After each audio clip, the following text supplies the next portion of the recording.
Esse possivelmente vai ser o pós-jogo mais curto deste canal.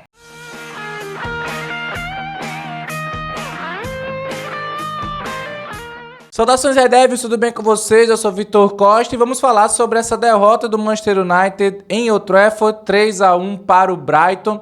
Um jogo onde, assim, pouca coisa temos para falar, por isso que eu disse que esse vai ser um pré-jogo muito curto.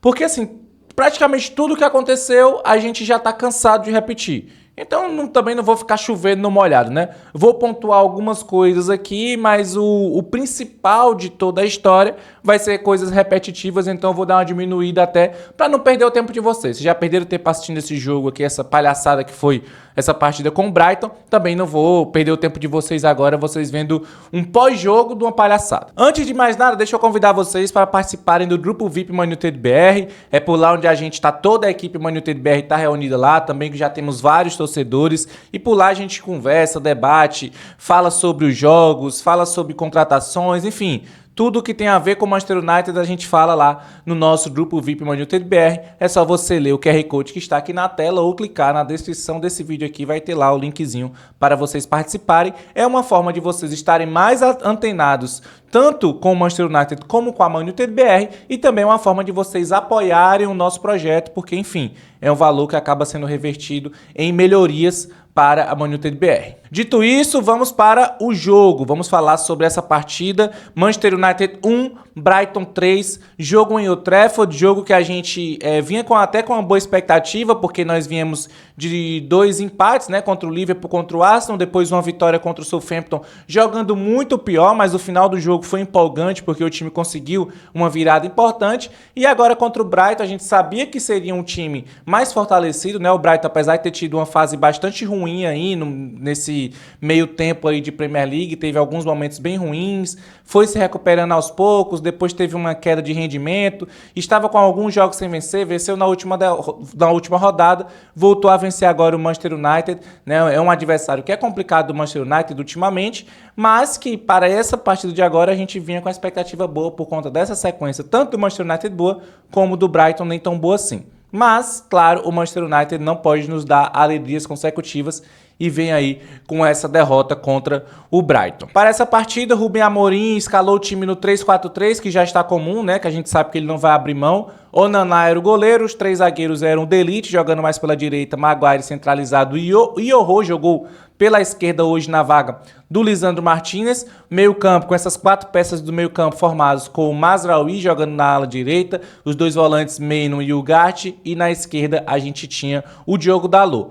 Mais à frente também no meio de campo a gente estava escalado com o Bruno Fernandes e com o Amad Diallo. E lá no ataque era o Zirkzee, que dessa vez jogou na vaga do Højlund. E o começo do jogo do Manchester United foi muito ruim, o time estava sendo pressionado pelo Brighton, né? Assim, desde o início da partida, o Brighton era quem estava mandando ali nas primeiras movimentações do jogo, inclusive teve uma boa chance de gol que acaba sendo cortado ali perto do gol do Manchester United, e na sequência, gol do Brighton, acho que 4 minutos ali do primeiro tempo, foi quando saiu o primeiro gol do jogo, gol do Brighton, uma jogada de um lançamento longo, vindo lá de trás, o Mazraoui acaba dormindo ali, que, cara, assim, foi bem estranha a movimentação do Mazraoui, era para ele estar colado no Mitoma, era 100% a marcação do Mazraoui, ele acaba deixando um espaço, e claro, o Mitoma é muito mais rápido, mais ágil do que o Mazraoui, tá correndo para frente, o Mazraoui tá correndo para trás, então é óbvio que a vantagem foi toda do atacante do Brighton, ele corre, avança, cruza para a área e a gente acaba levando o primeiro gol. Depois do gol, o Manchester United até melhora na partida. Tem um momento ali que o Manchester United começa a pressionar mais o Brighton, principalmente quando o Brighton estava com a posse de bola, né? Aquele perde pressiona do Manchester United foi muito bem feito nesse momento e isso fez com que o time melhorasse na partida. O Brighton já não tinha facilidade para jogar e o Manchester United, apesar de ainda estar meio bagunçado lá defensivamente, o que, né, a gente já está acostumado com isso, a gente estava conseguindo passar por isso estando mais à frente lá, né? Quando o Brighton ia sair com a bola, era quando o Manchester United já dava aquela primeira pressão e conseguiu melhorar na partida dessa forma. E o gol sai justamente disso, né? Desse perde pressiona. O Manchester United rapidamente pressionou ali. O Amad Diallo, principalmente, né? Mais uma vez o Amad Diallo sendo aí responsável direto por um gol do Manchester United. Ele pressiona rapidamente, toca para o Zirkzee e o Zirkzee na hora da finalização acaba sendo puxado pênalti para o Manchester United e o Bruno Fernandes empata a partida e foi assim até o intervalo do jogo. Na volta para o segundo tempo, o Manchester United mais uma vez muito mal, né? Se o começo do primeiro tempo foi muito ruim, início e segundo tempo foi igual, muito ruim. E, mais uma vez, tomando gols no início dos jogos. Primeiro, tomou um gol que acabou sendo anulado, bem anulado, por sinal, né? Porque foi uma jogada na área, quando o zagueirão lá do Brighton tentou finalizar, ele acaba não chutando a bola e sim chutando o pé do Dalot, né? O Dalot já tinha tirado a bola. Depois a bola sobra no João Pedro, o João Pedro faz um bonito gol, mas teve a falta no Dalot e foi muito bem marcada no VAR. O juiz em campo não marcou, mas o VAR viu isso e anulou o gol. Eu achei que poderia servir de alerta esse gol do Brighton, né? Imaginei que, tomaram um gol cedo, deram sorte do gol ter sido anulado, agora eles vão acordar igual foi no primeiro tempo. Lê do engano desse rapaz que fala com vocês, porque poucos minutos depois o Manchester United sofre o segundo gol. Uma jogada que se iniciou no lado direito do ataque do Brighton, né? Lado esquerdo do Manchester United. Eu acho que o Dalot deveria ter dado um bote maior, até porque a bola estava com o Minté que é canhoto. O Dalot ficou marcando o lado direito do Minté, né? Ficou marcando o Minté como se o Minté fosse puxar para a direita. O Minté canhoto acaba cruzando a bola sem marcação praticamente, porque o Dalot estava correndo para trás. E lá do outro lado, o Mazraoui, mais uma vez, na minha opinião, acaba meio perdido, né? Tava dormindo na jogada e mais uma vez o Mitoma supera o Mazraoui, consegue chegar antes dele na bola e faz o segundo gol do Brighton sobre o Manchester United. E o Manchester United não parecia que ia ter nenhuma reação naquele momento, sendo bem sincero. Não vi grandes possibilidades de fazer gols. O time estava muito bagunçado defensivamente, dando muitos espaços para o Brighton, que estava mais perto de fazer o terceiro gol do que o Manchester United de empatar. Ofensivamente o time não estava bem, as coisas não estavam encaixando mais uma vez, né? No primeiro tempo até que, como eu falei, naquela pressão ali, o time melhorou de fato e aí conseguiu criar uma ou outra jogada mais baseado nessa intensidade de marcação.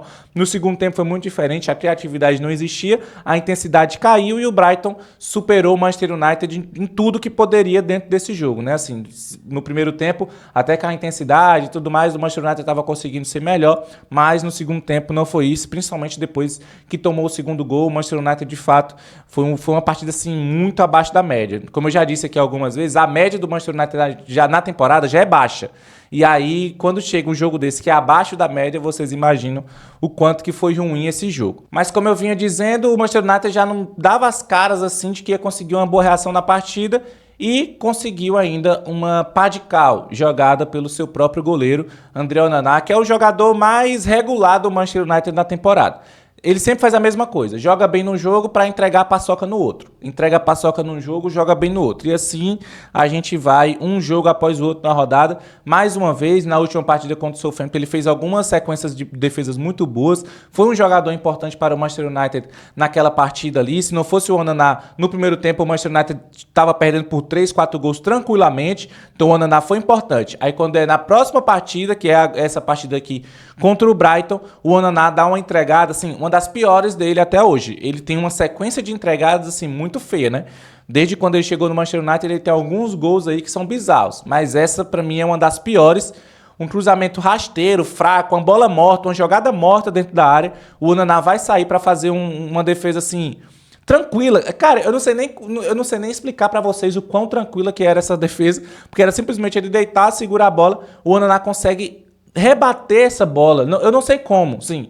Fisicamente é impossível, tecnicamente falando da parte do goleiro é impossível também, mas ele conseguiu, né? Não é impossível porque ele conseguiu. Ele rebate a bola no pé do atacante do Brighton, que acaba fazendo o terceiro gol, assim, para acabar de vez o jogo. Depois disso o jogo não teve mais nada, porque de fato foi assim, a pá de cal da partida foi essa falha bizarra do Onana no terceiro gol do Brighton. E eu não vou aqui chover no molhado, como eu disse pra vocês. Cara, eu não vou falar mais do Onana. É um goleiro que não passa confiança alguma, é um goleiro que a gente espera de tudo dele. Ele tanto pode salvar uma bola, como ele pode entregar, pode jogar a bola pra dentro do próprio gol. Enfim, ele pode fazer de tudo no jogo. E, cara, um dos piores defeitos que um goleiro pode ter é ele ser inconstante. É ele ser um goleiro que é capaz de tudo no jogo. É um dos piores defeitos que um goleiro pode ter, é justamente o defeito que o Onaná tem. Ele tanto pode ser o melhor jogador da partida, como ele pode ser o pior da partida. Não tem como a gente ter um goleiro desse como titular, sinto muito. É simplesmente bizarro. Sim, eu sei que muita gente vai falar do Barrindi, que fez uma boa partida, né, na nossa classificação lá contra o Arsenal, mas com toda sinceridade, pra mim o Barrindi é muito parecido com o Onaná nessas questões. Pra mim ele é um goleiro que também é muito possível de entregar gols, assim como o Onaná entrega, mas chega um dado momento que você precisa ver com os próprios olhos. Eu acho que tá nesse momento. A gente precisa ver com os próprios olhos o Barrindi falhar igualzinho o Onaná.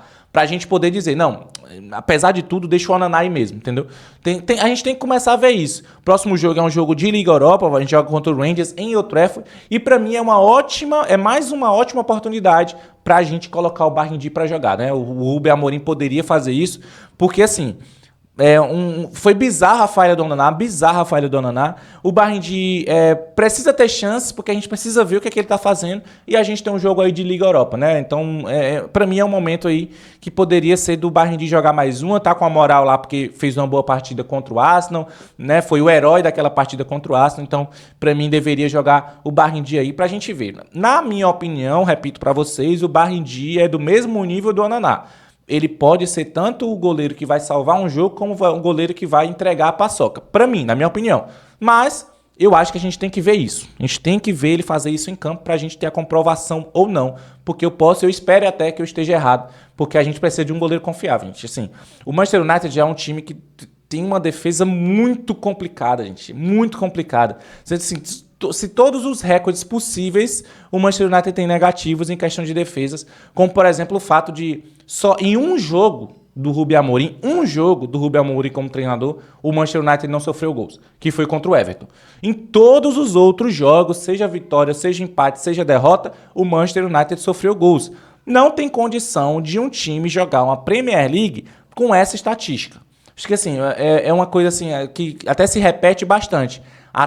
Bons ataques vencem jogos, boas defesas vencem campeonatos. O Manchester United não tem bons ataques, não tem boas defesas. Mas se fosse para eu escolher uma, eu escolheria a boa defesa. Porque pelo menos a gente sairia pontuando em alguns jogos por não sofrer gols. Se o adversário também não faz, se você não faz, mas o adversário também não faz, você acaba pontuando fazendo um ponto. Com o Manchester United não é assim. O Manchester United não é assim, não faz gol e sofre muitos gols, né? Todo jogo, praticamente, o Manchester United vem sofrendo gols. É um dos grandes desafios que o Rubem Amorim vai ter para se provar como treinador do Manchester United, é melhorar o sistema defensivo. Porque, de fato, é muito frágil. Muito, muito, muito frágil. Tanto o sistema defensivo, né, com os jogadores de linha, eu falo tanto dos zagueiros como dos volantes, os alas também entram nessa conta. Por exemplo, eu até citei aqui o caso tanto do Mazraoui, que para mim vacilou nos gols, como do Dalot também vacilou em não ter dado o bote lá no cruzamento do segundo gol, mas também no fato do goleiro não ser confiável, né? Do goleiro, a gente nunca sabe qual a lua que o Onaná vai estar naquela partida. Então tudo isso, todo esse sistema defensivo por inteiro precisa ser revisto aí pelo Rubem Amorim, vai ser com certeza um dos maiores desafios dele aí. E bem, é isso, eu disse que esse é um pós-jogo muito curto, porque assim, sinceramente, o meu nível de estresse com esse time hoje foi um absurdo. Foi um absurdo, porque assim, a gente vê os mesmos erros sendo cometidos e acham outros, né?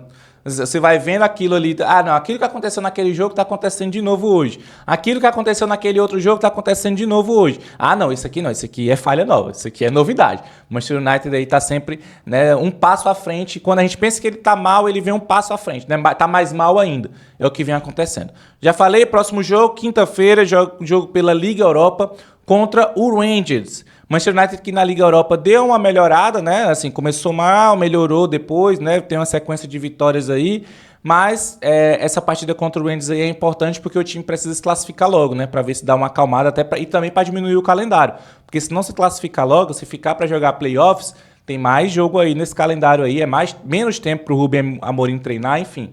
Tudo acaba sendo pior. Então, enquanto mais cedo o Manchester United se classificar ali entre os primeiros da tabela da Liga Europa, melhor. E esse jogo, jogando em casa, acaba sendo um jogo importante aí para o Manchester United. E eu quero saber de vocês, o que vocês acharam dessa partida de hoje do Manchester United sobre o Brighton, o que vocês têm para me falar aí sobre o esquema de jogo, sobre a defesa, né, que é tão falha assim, sobre o Onana também, fiquem à vontade aí para falar sobre o nosso goleiro que falhou feio mais uma vez, enfim. Quero ler vocês aqui nos comentários do nosso canal no YouTube. E eu vou ficando por aqui, convido vocês mais uma vez a participarem do nosso grupo VIP lá no WhatsApp. Também quero convidar vocês para visitarem a loja Man United BR, são mais de 50 produtos pensados exclusivos para você que é torcedor do Manchester United aqui no Brasil, e também para você ser um membro aqui no nosso canal do YouTube, para apoiar o nosso projeto, o nosso canal crescer ainda mais. Vocês podem ajudar a gente aí a partir de R$ 4,99 por mês, você pode se tornar um membro do canal